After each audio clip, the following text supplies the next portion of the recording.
Перед вами персональний озонатор повітря, який можна використовувати в приміщенні, де може знаходитись людина. Він розрахований використовувати на робочому місці на столі, в машині, можна поставити в шафу, можна поставити також в холодильник, щоб прибрати запахи і вбити мікроби. Він йде в такому маленькому компактному пластиковому корпусі. От ви можете побачити, як він в руці виглядає. Пристрій дуже простий в налаштуванні, у нього є дві кнопки. Кнопка включення-виключення і є кнопка режиму, де ви включаєте інтенсивність, можна мінімальний і максимальний режим. Зверху виходить озоноване повітря, знизу у нас є, відкриваємо 3 батарейки, він працює на батарейках.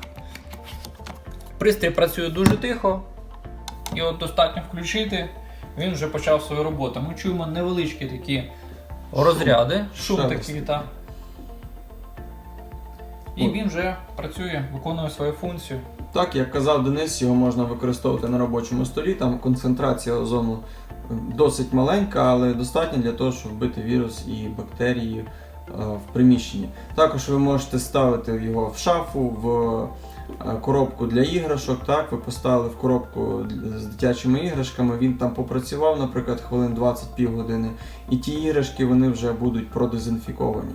Також дуже добре, якщо у вас хтось хворіє вдома, ви його ізолювали в окрему кімнату, то відповідно там біля ліжка поставити такий пристрій, це буде дуже ефективно.